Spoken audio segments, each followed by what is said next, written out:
Let's talk about some movie news. So this is the first episode of the new season you could call of Cultural Elixir. We're going to be trying a ton of different things here on the channel now. And if you're listening to this on Spotify, really would appreciate if you could rate it a 5-star because we're giving you the horror news, or wherever you're listening on YouTube as well. Make sure you follow us. But let's get into horror news. So I think I'm going to be doing these horror news videos like almost every day, and then every other day we'll do total film news. And then we'll also have like longer episodes where we break down movies and stuff like that. Maybe we get some guests, we'll see. But let's talk about one of the biggest news of the weekend, which was Leigh Whannell's Wolfman film officially got a trailer, and we are so pumped for this. So we know that Leigh Whannell is totally gonna get it right. He's gonna get this movie right. He did The Invisible Man back in 2020, right before things shut down, which was one of the last movies we watched before the movies were closed. Pretty much everything, right? It was all just gone. But of course we came back and all of that, and now we have seen that Leigh Whannell is back in the classic monsters with The Wolfman, which is one of our most anticipated films of 2025. The film will be coming out in January, so you can expect that film pretty soon, and it has Christopher Abbott as well as Julia Garner starring in this, and the first trailer was just pure insanity, and I was just left there thinking, I'm gonna cry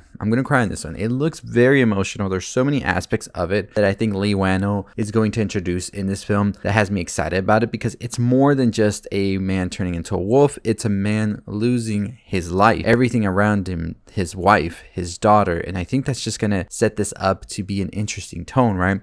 Something that I think Leigh Whannell did so well with The Invisible Man was subvert expectations, because so many people thought what they could see from the Invisible Man movie, and then Leigh Whannell said, let me flip the script around for you and showcase something much more terrifying, which was this woman who was being plagued by this man who was invisible, which makes it even scarier. I'm excited about The Wolfman. I'm excited to see what exactly this could be, and we are definitely ready for this. So Smile 2 is currently breaking box office records from its own previous film, and also making way for a third film, which Parker Finn has already said he is definitely interested in exploring the lore and more of where this could go, and he's not really about not letting anyone else come in and tell their own vision of his world. So that's pretty cool to hear, and we'll talk more about that in our Smile 3 video, which will come out today, and it'll also be available on Spotify. Stay tuned. Let's talk about this very exciting news here that just keeps building with anticipation. After the massive blockbuster hit and critically acclaimed as well as award-winning Oppenheimer came out last year, we're all waiting, we're all speculating. What is Christopher Nolan going to work on next? I am here to tell you, I hope it's Tenet 2.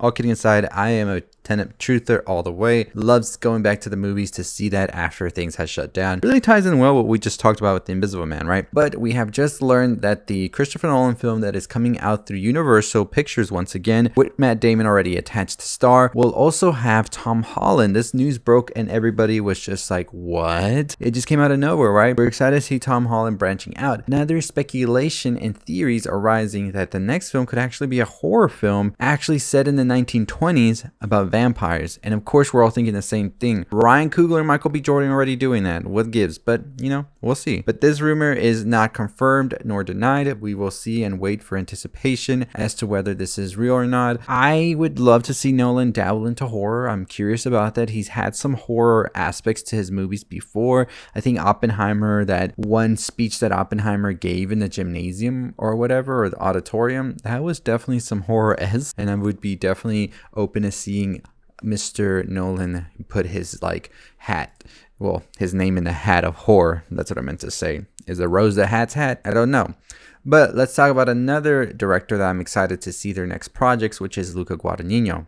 As of now, Luca Guadagnino has my favorite film of the year with Queer, which is coming out later this year. I really am excited for everyone to watch that. But now we have learned that the director of Queer, Luca Guadagnino, might be adapting another remake, which of course he did the remake to Dario Argento's Suspiria, which in my opinion is just so great, honestly. It is up there with Argento's Suspiria, yet so different. So when I heard that he was in the talks, or it's confirmed now that he will be doing an American Psycho remake, I was okay with it. A lot of people a little upset about it, but you know, some things I think they can be adapted multiple ways. Of course, we know that the original film, which actually starred Christian Bale and was directed by Mary Harron, did a screenplay that was a little different from the book, so I could see Luca Guadagnino doing something different as well. We don't know who's cast or anything like that. We just know that Scott C. Burns is currently adapting the screenplay, so we will see what happens with that. But let me know what you think about Luca Guadagnino potentially directing a film called American Psycho, which is based on the book, and we already have the film that is a classic with Christian Bale adapting Patrick Bateman on the big screen. This weekend, New York Comic Con happened and there was a ton of announcements. Blumhouse had a pretty big weekend. One of the most exciting announcements that weekend, however, for me, is Christopher Landon's new film, which is a horror thriller named Drop. Drop will release in theaters on April 11th, 2025.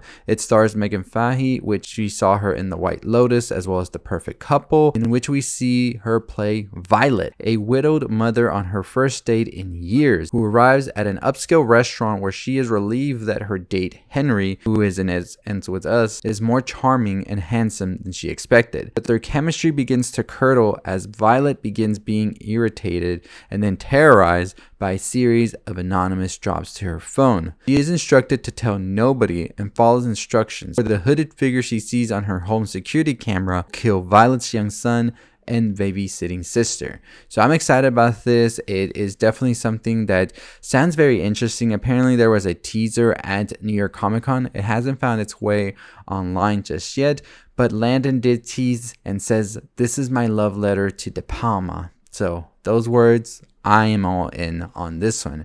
So we shall see. The Monster will star Jamon Honso, and it is directed by Darren Lynn Bousman.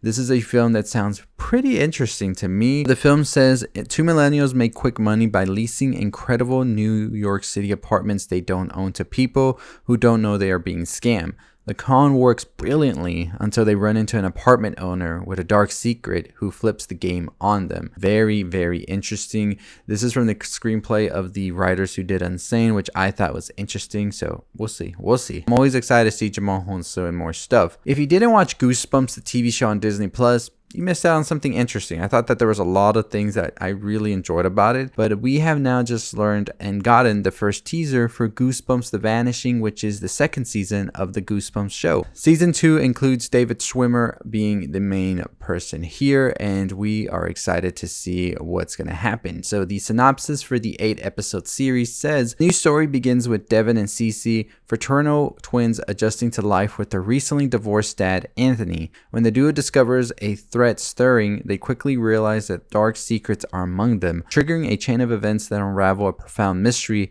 as they delve into the unknown. Devin, Cece, and their friends Alex, CJ, and Frankie find themselves entangled in the chilling tale of 4 teenagers who mysteriously vanished in 1994. So we're excited about this. So season 2 is apparently inspired by these books from the Goosebumps series: Stay Out of the Basement, The Haunted Car, Monster Blood, The Girl Who Cried Monster, The Ghost Next Door, and Welcome to Camp Nightmare. So some of my favorite books from Goosebumps there for sure. We will see, but let me know what you think about this in the comments down below. Now, we have just learned that Netflix has acquired the spec script and aims to fast track the film out there, which is being hailed as a new high concept sci-fi thriller such as A Quiet Place and Cloverfield. Not much is being said, but we're excited to see what this could be if it's being described like that, right? So during New York Comic Con, Blumhouse also talked about the upcoming Exorcist film, which Mr. Mike Flanagan has said is the scariest film he's ever made. They also showcased a new poster for the Five Nights at Freddy 2 film, which will come out next December. The Toy Freddy front and center. Megan 2.0 is officially on the way, and Megan gave an introduction to expect some awesome stuff from it. And one of my favorite things they also talked about was the Black Phone being described as a high school coming of age film.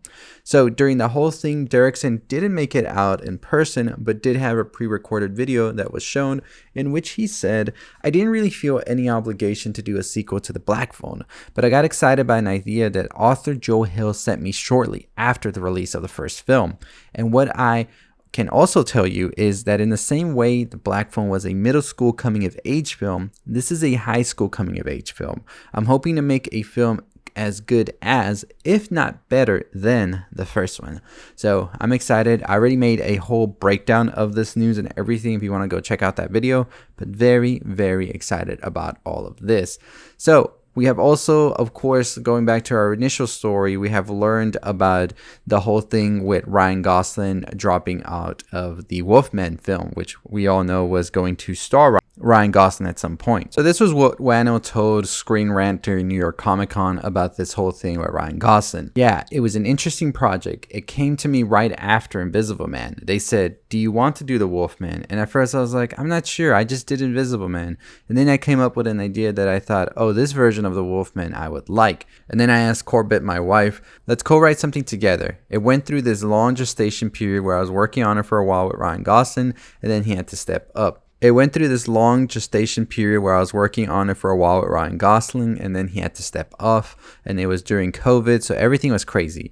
And then just as we started getting it going, the strikes happened. I felt like there was a constant barrage of problems. Finally, when the strikes were ending, we got greenlit from Universal. So it's been a long time coming, but some movies just seem to happen. Some movies get forced into existence. Like I remember, God, after finishing that first Saw movie, the producers were like, but I'm glad I had the time to think about it for a long time before I shot it. Because when we shot it, I just found there were so many moving parts with makeup and a child, and we're shooting at night, and we're in New Zealand in a forest. If I hadn't thought about it for long, I might have lost my mind. I always had that to fall back on. All right, I know what I'm doing here. So very excited to hear that. And of course, with Mr. Ryan Gosling stepping down, he did go on to executive produce the film, and we're so excited about this. But let me know what you think about The Wolfman. Let's talk about the CARRIE TV series now that has been announced from MGM Studios Amazon, and Variety has learned that the series logline is described as a bold and timely reimagining of the story of misfit high schooler CARRIE White, who has spent her life in seclusion with her demeaning mother. After her father's sudden and untimely death, CARRIE finds herself contending with the alien landscape of public high school, a bullying scandal that shatters her community, and the emergence of mysterious telekinetic powers. Flanagan will write and executive produce the potential series, with Interpret Pictures' Trevor Macy also serving as executive producer. Flanagan will serve as the showrunner, and we are definitely excited to see this. I will tell you, I'm always excited to see Flanagan working on stuff, but I'm more excited when he works on his own things like The Haunting of Hill House, Midnight Mass, and I will definitely be open to seeing what he does with this, but we shall see. But it is definitely something we see a lot, Flanagan and King working together. Last news I want to talk about is that Blade apparently has been removed from Marvel Studios' release calendar. The film was initially dated for November 7th, 2025, and of course, we have just recently learned that it's been moved away. And that is definitely something that gets me pretty bummed. I was definitely excited. I was hoping, but I think deep down, all of us knew that they were just gonna let this movie down, and they did. They did let it down. And I don't know what to think about this anymore, but we will talk more about it, and hopefully we get some more clarifications. And I just feel bad for everybody who has been involved in this, and I just don't see how this wasn't able to happen, but whatever. Let's talk about other stuff once we get to it. Anyways, as always, make sure you follow us on our socials. Make sure you are giving us 5 stars, please, if you can. Really would appreciate that. And yeah, that's the first episode, the first one that's like from the rebrand we're doing here. Make sure you follow us on all our other things. If you're on YouTube, make sure you follow us there at Cultural Elixir, and all the other places you can find us like TikTok and Instagram at the Cultural Elixir on Instagram, by the way. But that's gonna do it. Let me know what you think about all these news, and I'll see y'all next time. Stay safe, stay positive.